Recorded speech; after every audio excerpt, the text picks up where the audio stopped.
Assalamualaikum warahmatullahi wabarakatuh.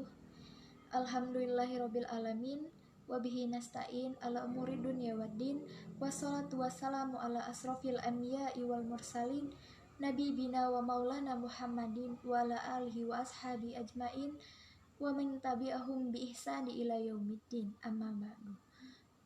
Pertama dan yang paling utama, marilah senantiasa memanjatkan puji syukur tiada tara kepada Allah Azza wa Jalla atas segala nikmat yang Allah anugerahkan kepada kita. Salawat dan salam semoga senantiasa tercurah limpahkan atas baginda Muhammad SAW beserta keluarga, sahabat, para tabi'in, tabi'ut tabi'ahum dan seluruh umat beliau hingga akhir zaman. Semoga kita mendapatkan syafaat beliau kelak pada hari pembalasan. Amin ya rabbal alamin. Buya Hamka pernah mengatakan, jika hidup hanya sekedar hidup, babi di hutan juga hidup. Jika bekerja hanya sekedar bekerja, kera juga bekerja. Ungkapan tersebut memiliki arti mendalam dalam memaknai kehidupan seorang manusia, terlebih sebagai seorang muslim. Mengapa demikian? Karena kita sebagai seorang muslim memiliki posisi yang jelas di hadapan Allah. Qul inna salati wa nusuki wa mahyaya wa mamati lillahi rabbil alamin.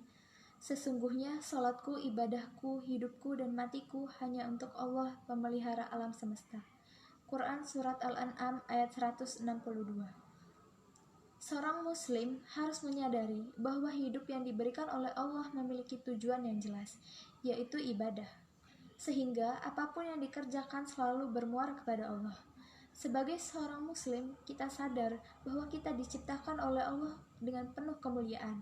Kita dapat memahami setidaknya ada 3 hal penting bagi seorang muslim dalam hidup, yaitu apa makna sebenarnya dari hidup ini, kenapa kita diberikan kesempatan hidup, dan bagaimana seharusnya kita menjalani hidup ini. Dengan demikian, kita akan terus berjuang untuk hidup, tidak hanya untuk sekedar hidup.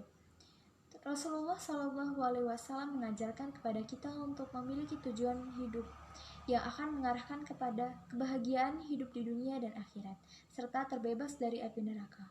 Sebagaimana doa yang selalu kita panjatkan, tujuan hidup itu adalah menjadi pribadi yang bermanfaat bagi orang lain. Khairun nasi alfa'uhum linnas. Sebaik-baiknya manusia adalah yang paling bermanfaat bagi manusia. Menjadi pribadi yang bermanfaat akan menuntut kita untuk terus memacu diri memberikan yang terbaik bagi orang lain dengan memiliki kualitas hidup sebagai ziyadatul khair.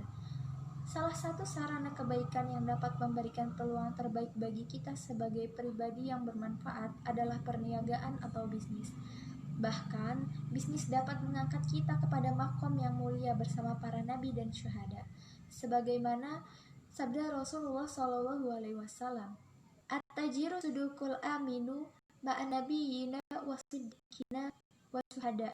Pedagang yang senantiasa jujur lagi amanah akan bersama para nabi, orang-orang yang selalu jujur, dan orang-orang yang mati syahid. Hadis riwayat Tirmizi. Hadis tersebut mengajarkan kepada kita bahwa bisnis yang sesuai dengan ajaran Islam adalah yang dijalankan dengan nilai-nilai kebaikan seperti kejujuran, komitmen pada kesepakatan, memuaskan konsumen dan lain sebagainya. Tanpa adanya nilai kebaikan, bisnis bisa menjadi penyebab kemungkaran bagi kita. Rasulullah SAW menggambarkan orang-orang yang menjalankan bisnis dengan curang dan dusta dalam sabdanya. Sesungguhnya para pedagang itu adalah kaum yang fajir atau suka berbuat maksiat. Para sahabat heran dan bertanya, bukankah Allah telah menghalalkan praktik jual beli wahai Rasulullah? Maka beliau pun menjawab, benar. Namun para pedagang itu tak kalah menjajakan barang dagangannya, mereka bercerita tentang dagangannya kemudian berdusta. Mereka bersumpah palsu dan melakukan perbuatan keji. Hadis riwayat Ahmad. Pada hakikatnya, siapapun yang bertransaksi dalam sebuah bisnis menginginkan kepuasan, tidak mengecewakan serta menguntungkan. Syariat Islam begitu lengkap menuntun kita dalam menjalankan bisnis, bukan saja menguntungkan, tapi juga memberikan keberkahan, bahkan menolong diri kita untuk mendapatkan syurga bersama para nabi dan syuhada. Oleh karena itu, siapapun yang menjalankan bisnis wajib memperhatikan batasan-batasan syariat agar tidak terjerumus kepada tindakan yang diharamkan. Sebagaimana perkataan Amirul Mukminin Umar bin Khattab radhiyallahu anhu, la yabi fi syukina illa may yafqahu wa akalu riba. Yang boleh berjualan di pasar kami ini hanyalah orang-orang yang faqih atau paham akan ilmu agama.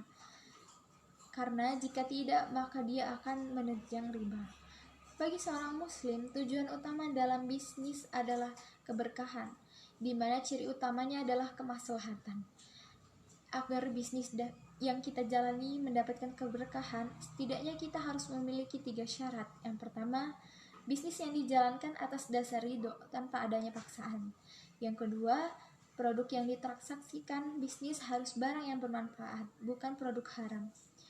Dan hak milik penjual atau telah mendapatkan izin dari pemilik bila barang bukan milik pribadi. Ketiga, pihak penjual tidak boleh menyembunyikan cacat dari suatu produk atau berlaku curang dari segi kualitas ataupun kuantitas, seperti sabda Rasul. Seorang muslim adalah saudara bagi muslim lainnya. Tidak halal bagi seorang muslim menjual barang dagangannya yang memiliki cacat kepada saudara sesama muslim, melainkan ia harus menjelaskan cacat itu kepadanya. Hadis riwayat Ibnu Majah. Dengan demikian dapat kita pahami bahwa ajaran Islam menuntut kita dalam menjalankan bisnis yang tidak hanya menguntungkan namun juga penuh berkah dengan nilai kemaslahatan di dalamnya. Semoga kita dianugerahkan oleh Allah dan Rasul agar bisnis yang kita tekuni menjadi sarana amal kebaikan untuk mendapatkan surga Allah Subhanahu wa taala. Amin ya rabbal alamin. Barakallahu li wa lakum fi Qur'anil azim wa nafa'ani wa iyyakum bima fihi minal ayati wa zikril hakim. Wa ja'alani wa iyyakum minas solihin. Aqulu qawli hadza wastaghfirullah li wa lakum wastaghfiruhu innahu huwal ghafurur rahim. Wassalamualaikum warahmatullahi wabarakatuh.